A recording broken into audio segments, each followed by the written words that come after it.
VK news Uttar Pradesh Uttarakhand, सच का सारथी।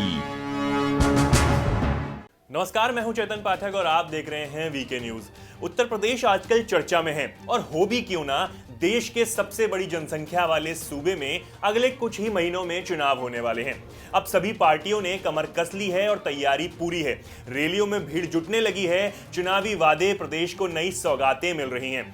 जगह जगह नई परियोजनाओं के शिलान्यास भी हो रहे हैं और इसी के साथ आरोप प्रत्यारोप का दौर भी जारी है। लेकिन उत्तर प्रदेश इन दिनों एक और बात के लिए चर्चा में है। वो है कन्नौज के गुटखा कारोबारी पीयूष जैन के घर से निकल रहे नोटों के बंडल। नोट इतने हैं कि बोरे कम पड़ रहे हैं। नोटों की गिनती करते करते आयकर विभाग की टीम के दिसंबर की कड़कड़ाती सर्दी में भी पसीने छूट रहे हैं। विभाग की टीम तो कुछ ही पैसों की गिनती करने का सोच के आई थी, लेकिन वहां पहुंचकर इतने पैसे निकले कि नोट गिनने वाली मशीन भी गर्म हो गई। हर जगह से छप्पड़ फाड़ के नोटों के बंडल बाहर आने लगे। लेकिन बस इतना ही नहीं, कारोबारी पीयूष के घर से बेशकीमती हीरे जवाहरात और करीब 6 करोड़ की कीमत वाला चंदन का तेल मिला है।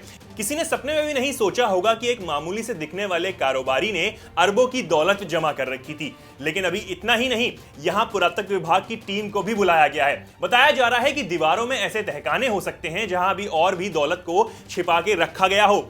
अब इसी को लेकर मुख्यमंत्री योगी आदित्यनाथ ने सपा प्रमुख अखिलेश यादव पर हमला बोला है। एक शौचालय उपलब्ध करवाया है। यह है डबल इंजन की सरकार का लाभ। ये जो आवास पहले गरीब को ढूंढने से नहीं मिलते थे, ये पैसा कहां चला जाता था? शौचालय का पैसा पहले कहां चला जाता था? बिजली का पैसा कहां चला जाता था? भाइयों बहनों, मैंने तो आज तक देखा था और मैंने सुना था और पुराणों में भी, धार्मिक ग्रंथों में भी यही बात मैं मानता था, सुनता था, देखता था कि देवी लक्ष्मी दीपावली के दिन दीपोत्सव के साथ आती है। लेकिन इन पापियों ने तो दीवालों में बंद करके रखा है। देखा आपने समाजवादी पार्टी के नेताओं के घरों में दीवालों से भी देवी लक्ष्मी अब निकलने लग गई है। नोटों की गड्डियां अनगिनत गिने नहीं जा रहे हैं, 3 दिन से गिने जा रहे हैं और गिनते गिनते जब सभी अधिकारी थक गए हैं तो समाजवादी पार्टी के बबुआ अपने जेब में बोतल लेकर के फिर रहे हैं।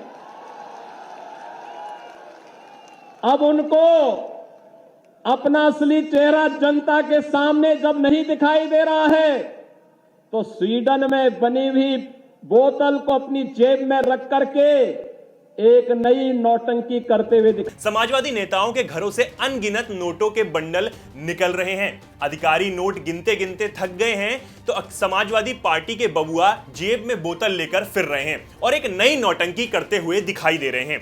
अब समझ आ रहा है कि ये नोटबंदी का विरोध आखिर क्यों कर रहे थे। आपको बता दें कि कारोबारी पीयूष जैन के सभी ठिकानों पर छापेमारी चल रही है और पीयूष को 14 दिन की न्यायिक हिरासत में भेज दिया गया है।